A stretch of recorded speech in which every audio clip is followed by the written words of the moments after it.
غلام صحابی رسول سعد ابن ابی وقاص کا لڑکا ہے. جہاں میری نانا کا تھوک مبارک گرتا تھا وہاں تیرے باپ کا خون گرا کرتا تھا. تجھے کیا ہو چکا ہے؟ دنیا کی حرص اور لالچ میں اتنا آ کر پھنس چکا ہے. یہ بھی معلوم نہیں ہے کہ تیرے سامنے کون ہے، میں کون ہوں، میں کس کا نواسا ہوں، میں کس کا لاڈلا ہوں، میں کس کا نور نظر ہوں. تجھے کچھ بھی نہیں سنائی دیتا. غفلت کے پردے کو تو ہٹا. اس نے کہا یا امام میری کچھ جائیدادیں کوفہ میں ہیں، آس پاس میں ہیں. اگر میں نے آپ پر یہ سختی کے ساتھ قدم نہ اٹھائے میری جائیدادیں قبض کر لے گا. عبیداللہ ابن زیاد یہ بہانے بنانے لگا. آپ نے بہت سمجھانے کی کوشش کی مگر وہ نہ سمجھا. جس کے دل میں دنیا کی لالچ گھر کر جاتی ہے اسے سچ دکھائی نہیں دیتا. دنیا کا حریف اور لاج کی کتا ملک کے رے کی لالچ میں امام حسین کے سامنے آ گیا جنگ کرنے کے. گفت و شنید کا یہ سلسلہ، بات چیت کا یہ سلسلہ محرم کی تیسری، چوتھی، پانچویں، چھٹی، ساتویں تک چلا. 7 تاریخ کو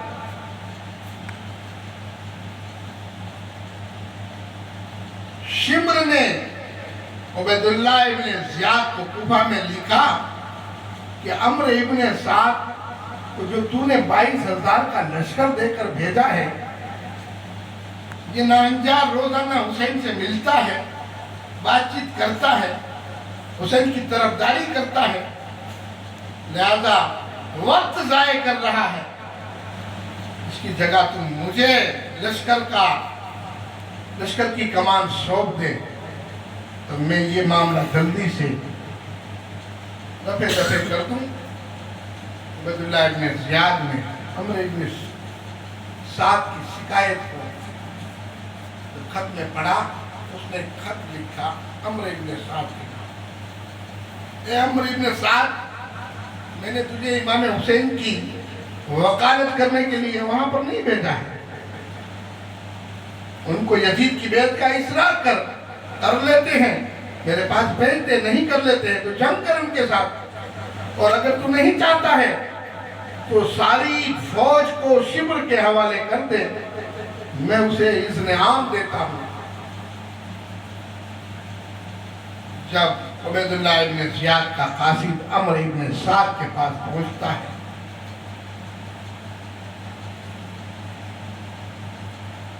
تو عمرو ابن سعد نے امام حسین سے یزید کی بیعت کرنے کا اصرار کیا. دیکھو عبیداللہ کی طرف سے یہ آرڈر آ چکا ہے کہ آپ یزید کی بیعت کر لیں ورنہ جنگ کرنے کے لیے تیار. امام حسین نے کہا عمرو اگر مجھے یزید کی بیعت کرنا ہوتی تو میں مدینہ کو نہ چھوڑتا، مکہ کو نہ چھوڑتا. مجھے اگر یزید کی بیعت کرنا ہوتی تو میں اپنا تن من دھن سر دھڑ کی بازی لگانے کے لیے یہاں آیا ہوں، یزید کی بیعت کرنے کے لیے نہیں آیا ہوں. پھر سن، یزید فاسق ہے، یزید فاجر ہے، یزید زانی ہے، یزید شرابی ہے، یزید حضور اللہ کو توڑنے والا ہے. اور میں خاندان مصطفیٰ کا چشم و چراغ ہوں، میں رسول اللہ کا نواسا ہوں، میں علی مرتضیٰ کا دلارا ہوں، میں خاتون جنت کا نور عین ہوں. مجھ جیسا انسان دنیا میں یزید جیسے بزدل انسان کی بیعت کر لے تو پھر امت رسول کے لیے جواز پیدا ہو جائے گا کہ ہر اچھے اور برے کی بیعت ہو سکتی ہے. لہذا اسلام اور قوانین اسلام کا جنازہ نکل جائے گا. عمرو ابن سعد سن لے، حسین کا پاک ہاتھ یزید کے ناپاک ہاتھ پر ہرگز نہیں آ سکتا. طالب مولا کو سچ ہے، قتل میں بھی دید ہے، سجدے میں سر کھٹا کے عاشقوں کی عید ہوا کرتی ہے۔ میرا انکار تھا، انکار ہے، انکار رہے گا۔ پھر کہا تو پھر لڑنے کے لیے تیار ہو گئے۔ اب یہ بات چیت ہو رہی ہے، عبید اللہ ابن زیاد نے تیسرا آرڈر بھیجا، امام حسین کے خیمے میں پانی کی ایک بوند بھی جانے نہ پائے۔ حاکم کا حکم تھا کہ چرندے پیے، پرندے پیے، گھوڑے پیے، بشر پیے، کسی کو منع نہ کیجیے، ایک فاطمہ کے لال کو پانی نہ دیجیے۔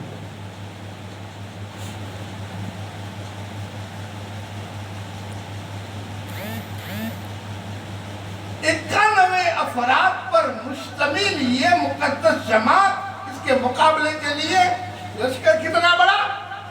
22,000۔ اس میں عورتیں بھی ہیں، بچے بھی ہیں، بزرگ بھی ہیں، اور پھر لڑنے کے لیے نیت سے آئے بھی نہیں ہیں۔ مورخ حیران ہے، یہ 91 افراد پر مشتمل چھوٹی سی اللہ والوں کی فوج کے مقابلے میں اتنا بڑا لشکر جرار، کہ ان کو کیا تصور کرتے ہوں گے؟ انہوں نے یہ محسوس کیا، پانی بند کر کے، دانا پانی بند کر کے انہیں بھوکا رکھا جائے، انہیں پیاسا رکھا جائے اور انہیں کمزور کر دیا جائے، تاکہ میری یہ لشکر کی پوری فوج، ان کے لیے یہ جنگ آسان ہو جائے۔ انہیں معلوم نہیں ہے کہ جس نے رسول پاک کا لعاب دہن پیا ہو، جس کی رگوں میں حیدر کرار کا خون دوڑ رہا ہو، انہیں معلوم نہیں تھا کہ فاطمہ الزہرا کا جنتی دودھ حسین کی رگوں میں خون بن کے دوڑ رہا تھا۔ سچ کہا ہے کسی نے، محمد مصطفیٰ کے باغ کے سب پھول ایسے ہیں جو بن پانی کے ترتے مرجھایا نہیں کرتے۔ حقیقت میں وہ لطف پایا نہیں کرتے۔ انہیں کیا معلوم کہ یہ محمدی شعر ہے، انہوں نے والی کوثر کے ہاتھوں سے جام پیے ہیں۔ دنیا کا حقیر پانی ان کی پیاس کو بجھا نہیں سکتا، انہوں نے پہرے ڈال دیے۔ 7 تاریخ کو آپ پر پانی بند کیا گیا، محرم کی۔ فرات پر 4,000 لشکر یزیدی کا پہرا، صرف فرات کے ارد گرد، کہ حسین کا کوئی سپاہی یا امام حسین کا کوئی فرد پانی کی ایک چلو بھی یہاں سے بھرنے نہ پائے۔ 4,000 کا لشکر جرار الگ سے فرات پر قبضہ کر کے بیٹھ گیا۔ فرنٹ پر جو لشکر تھا وہ الگ تھا لڑائی کا، پانی پر جو لشکر تھا وہ الگ تھا۔ انہوں نے یزیدیوں نے اپنے لشکر کی ترتیب اس طرح سے میدان میں رکھی تھی کہ کوئی بھی خیمہ حسین سے پانی بھرنے نہ پائے۔ بالآخر وہ مجبور نہیں تھے، وہ چاہتے تو کربلا کے چٹکل میدان میں پانی کے چشمے جاری ہو جاتے، مگر آپ کو امتحان بھوکے دینا تھا، آپ کو امتحان پیاسے دینا تھا۔ بالآخر محرم کی 8 تاریخ آ گئی، محرم کی 9 تاریخ آ گئی، خاندان مصطفیٰ کے چشم و چراغ کے خیمے میں پانی ختم ہو چکا تھا، دانا پانی تھا وہ بھی ختم ہو چکا تھا، ساری سپلائی بند ہو چکی تھی، نہ اندر کی چیز باہر آ سکتی تھی، نہ باہر کی چیز خیمہ حسین میں آ گئی۔ اس کشمکش میں ایک وقت کی نماز بھی آپ نے کبھی نہیں چھوڑی ہے۔ قربان جاؤ جان نثار حسین پر نماز کے لیے وضو شرط ہے نا، شریعت مطہرہ کا فیصلہ ہے، جہاں پانی نہ ملے، دشمن کا خوف ہو، دشمن کا قبضہ ہو، وہاں مٹی پر ہاتھ ڈال کر تیمم کر کے نماز پڑھ لو، نماز نہ چھوڑو۔ نہ سربستہ راز ہے، نہ بے دیکھی بات ہے، ان کی گلی کا بندہ بھی بندہ نواز ہے۔ سبحان اللہ، سبحان اللہ، نعرہ رسالت، نعرہ حیدری، محفل حسین، کردار حسین کو بھی سمجھتے چلو، مزاج حسین کو بھی سمجھتے چلو۔ حسین بتا رہے ہیں اس عالم میں بھی نماز معاف نہیں ہے، اس عالم میں بھی ہم کھا پی کر بھی نماز نہیں پڑھتے، حسین نے بھوکے اور پیاسے بھی نماز پڑھ کے دکھایا۔ وضو کا پانی نہیں ملا ہے، مٹی پر ہاتھ مار کر تیمم کر کے نماز آپ نے کربلا کے میدان میں ادا فرمایا۔ تو انہی کا صدقہ ہے جو آج ہم مسجدیں بنا بھی رہے ہیں، نماز بھی پڑھ رہے ہیں۔ سبحان اللہ۔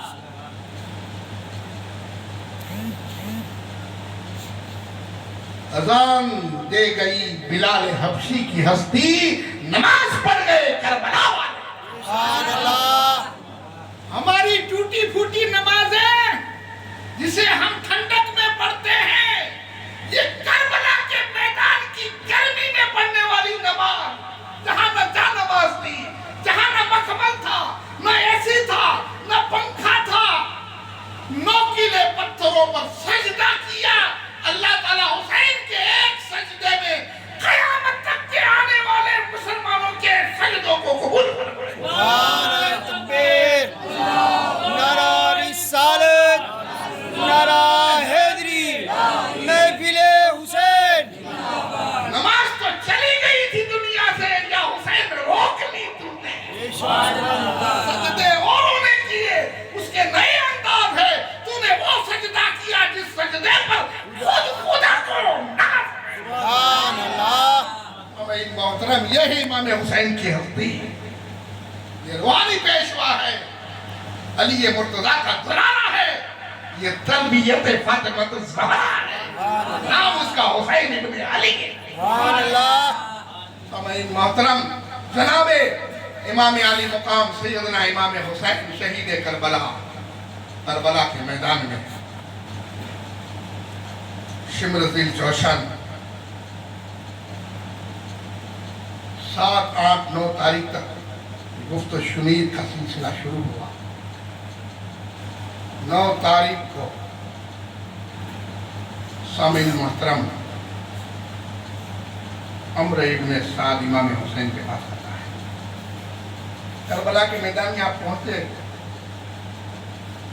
جب آپ پر پانی بند کر دیا گیا، کچھ کرامتوں کا ظہور بھی وہاں ہوا۔ تو کرامتوں کا ظہور اس طرح سے ہوا، خندق کھودی تھی تاکہ اس میں لکڑیاں ڈال کر آگ لگائی تھی، پیچھے سے ظالم حملہ نہ کر لے، اور خیمہ میں بیٹھی ہوئی پاک باز پرہیزگار عورتوں کی عزت کی حفاظت کے لیے آپ نے خیمے میں جو خندق کھود کر آگ لگائی تھی، ایک ظالم آیا امام حسین کے پاس، معاذ اللہ استغفر اللہ، گستاخی کرنے لگا۔ حسین، جہنم کی آگ سے پہلے تم نے دنیا میں آگ لگا دی، معاذ اللہ استغفر اللہ۔ امام حسین نے دعا کی مولا تیرے اور تیرے دین کے دشمن کو اسی دنیا میں کسی آگ کا مزہ چکھا. ابھی یہ کہہ کر گزرا تھا, بول کے بند ہوا تھا, رب کی قدرت نے اپنا کام کرنا شروع کر دیا. وہ گھوڑے پر تھا, اچانک اس کا گھوڑا پاگل سا ہوا,